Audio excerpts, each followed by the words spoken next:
Like, comment, share, jangan lupa di subscribe. Dadah! Mantap!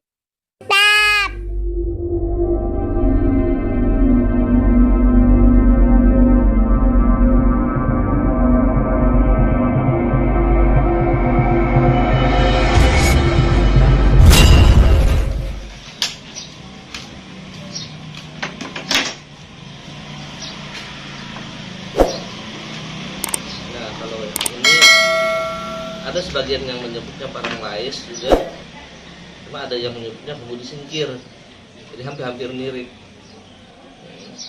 Kalau ini sekadar hiasan perbedaan aja.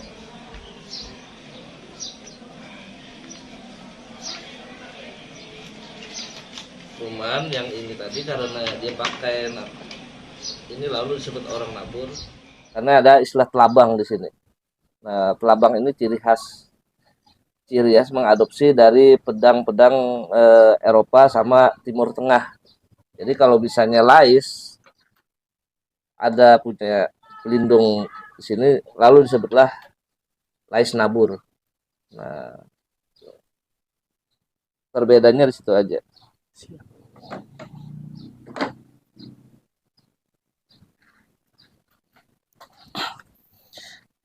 Pertanyaan berikutnya, dari semua parang yang Pian tunjukkan tadi, yang favoritnya Pian yang mana?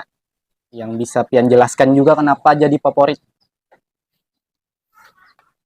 Yang paling favorit menurut ulun adalah nih parang bungkul warik mengantuk. Karena dari sisi ketegasan dia lebih nyaman diayunkan. Terus biasanya untuk kegiatan perkebunan, pertanian dia lebih mudah ditebaskan untuk menebang pohon atau apa kan. Dan ini salah satu senjata pusaka zaman dulu yang mungkin juga banyak digunakan oleh pejuang-pejuang Banjar, itu parang bungkul.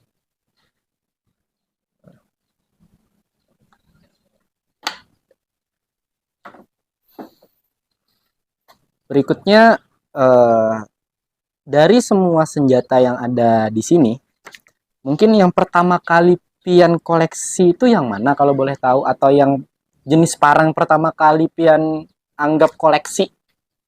Yang pertama kali kita anggap sebagai koleksi ya parang bungkul itu. Karena itu tadi dia lebih praktis, lebih mudah dibawa juga kan, dan bisa dipakai untuk segala situasi. Oke, selanjutnya mungkin pesan atau kesan untuk masyarakat maupun budayawan yang ada di Kalimantan Selatan khususnya mengenai parang ini. Parang itu sebagai salah satu peninggalan budaya dari ya leluhur-leluhur kita masa lalu yang mungkin satu sisi bisa berfungsi sebagai media penyampai pesan kepada generasi anak muda sekarang bahwa pusaka-pusaka dulu itu memang punya eh, filosofi tersendiri. Nah, contoh salah satunya adalah dia menggunakan istilah nama-nama binatang, ada istilah pecat gantung, terus ada istilah parang lais, warik mengantuk. Mungkin di situ yang perlu kita gali untuk masa sekarang ini.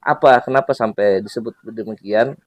Kenapa sampai menyebut penamaan benda jenis parang ini menggunakan istilah binatang? Nah, itu yang belum belum ada penelitian sejarah atau penelitian sejarah yang mengulasnya secara lebih detail. Untuk masalah fungsi mungkin kita tahu semua. Misalnya parang bungkul itu biasa digunakan oleh para pekebun di daerah memang pegunungan. Untuk yang parang lais itu karena bentuknya lebih ke melengkung, itu efektif digunakan di daerah yang berawa. Nah, seperti yang kita ketahui ada daerah yang memang seperti pegunungan, itu daerah kandangan, itu mereka identik menggunakan yang namanya parang bungkul. Terus untuk daerah-daerah lebih berawa, daerah Matapura, terus kandangan, mereka lebih menggunakan parang lais. Nah, karena memang keefektifan dalam eh, aktivitas sehari-hari. Nah, tapi secara filosofi mungkin ada pesan yang memang hendak disampaikan oleh orang-orang dulu kepada generasi sekarang yang mungkin belum tersampaikan. Nah, itulah tugas mungkin peneliti sejarawan untuk saat ini. Mudah-mudahan penelitian tentang pusaka-pusaka atau peninggalan warisan leluhur kita terdahulu dari sisi senjata peninggalan seperti ini bisa lebih dieksplor lagi ke depannya. Mungkin itu juga merupakan bagian tugas anak-anak muda sekarang. Nah, makanya kan kita ada punya komunitas namanya Wasiwasaka. Itu khusus eh, meneliti mungkin, mencintai bisa, memahami bisa pusaka-pusaka peninggalan-peninggalan leluhur kita. Banyak sebenarnya. Kadang-kadang orang menganggap sisi negatif pusaka itu dengan berbagai pandangan yang dianggap klinik, juga mungkin itu semacam sesuatu hal yang menyusahkan bagi generasi, padahal tidak. Padahal ada pesan-pesan yang memang bisa disampaikan untuk generasi saat ini. Ya, menurut saya itu aja. Siap. Mungkin pertanyaan berikutnya bisa dijelaskan atau diterangkan secara singkat mengenai filosofi parang. Parang itu kan sebenarnya mempunyai satu sisi yang tajam, terus satu sisi yang tumpul. Jadi yang tajam di bagian bawah, yang tumpul bagian atas. Kemudian ada namanya hulu. Hulu ini menunjukkan tentang tingkat kualitas si pemegang itu sendiri. Jadi ada filosofi yang terkandung di hulu, misalnya hulu parang yang menggunakan ukiran yang bagus biasanya digunakan oleh orang-orang yang tertentu, yang kaum bangsawan atau orang-orang yang apa strata sosial yang lebih tinggi. Tapi ada hulu parang yang sederhana, polosan, itu digunakan biasanya untuk hal-hal yang umum. Terus satu sisi mata yang tajam itu mengandung pesan bahwa hati-hati dalam menggunakan kata-kata. Nah, karena apa? Ada istilah di sini larapan bulu. Larapan bulu ini nggak sembarangan kita. Jadi dalam penggunaan itu harus lebih waspada, digunakan di saat tertentu, dan memang tujuan tertentu. Nah, terus ada sisi yang memang rata, itu menunjukkan bahwa kita itu harus apa istilahnya tuh, saling mengayomi lah, saling mengayomi, kesetaraan dalam hal sosial di masyarakat. Jadi ada pesan-pesan yang memang sifatnya filosofi, ada yang sifatnya lebih kepada tradisi. Itu aja menurut saya. Siap. Nah, jadi pertanyaan terakhir, mungkin proses atau kiat-kiat cara perawatan parang itu seperti apa? Secara singkat aja. Nah, untuk perawatan parang itu simpel sebenarnya. Kalau parang yang memang seperti ini mengkilap, cukup diolisin minyak, ada namanya istilah minyak singer, minyak mesin jahit. Itu untuk tagar atau karat. Terus jangan sampai di posisi lembab. Jadi ya kadang-kadang 1 atau 2 bulan dibuka, dibersihkan. Kalau memang ada lembab itu di apa, berkarat, biasanya dilap aja. Cuma untuk parang-parang pusaka itu ada perawatan khusus biasanya.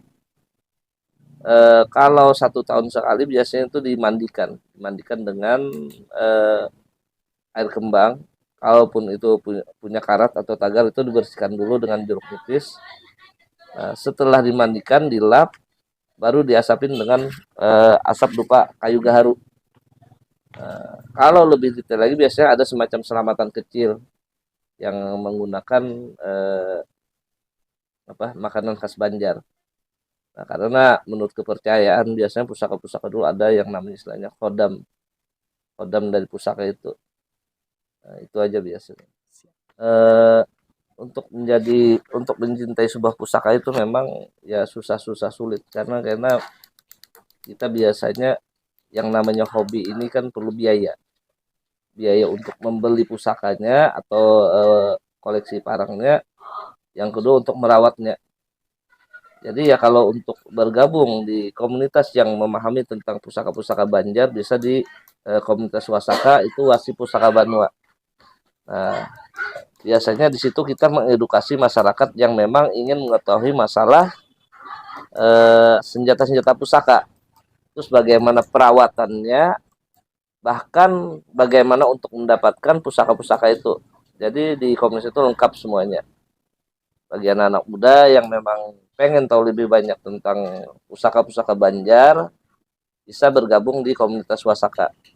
Itu kami dari komunitas Wasaka mengucapkan selamat dan sukses untuk acara Parangdai 2023 di Siring Menara Pandang. Semoga acara ini berlangsung setiap tahun dan lebih besar lagi gaungnya di internasional.